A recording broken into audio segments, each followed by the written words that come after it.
আমরা দেখতে পারতেছি দুইজন প্লেয়ার দাঁড়ায় রয়েছে আর এই পাশে দুইজন, একজন প্লেয়ার একজনে নিয়ে নিল আরেকজন আরেকজনে নিল। এখন ওরা টস দিবে, টসের কিছু নাই বলে অক্টোবর সিজার নিয়ে করে নিল ওরা টস। আর আমরা প্রথম বলেই দেখলাম 6 উড়ে গেল আকাশে এবং দ্বিতীয় বলও করলো 4টি রান, তৃতীয় বল 6, চতুর্থ বলও 4, পঞ্চম বলে উইকেট। 20 রান হতে না হতে ঝাঁকানাকা টিমের 1 উইকেট চলে গেল এবং দ্বিতীয় প্লেয়ারও প্রথম বলে উইকেট হয়ে গেল এবং খেলা 20 রানে টার্গেট দিল লেওরা টিমকে। লেওরা টিমের প্রথম বলে মারলো 6, দ্বিতীয় বলেও 6, তৃতীয় বলেও 6 মারলো লেওরা এবং চতুর্থ বলে আউট হয়ে গেল লেওরার এক ব্যাটার।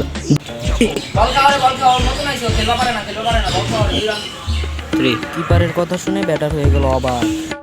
বল আছে আর 2টা, রানও লাগে 2টা, দেখা যাক ব্যাটার কি করতে পারে এবং প্রথম বলের মাথায় উইকেট চলে গেল।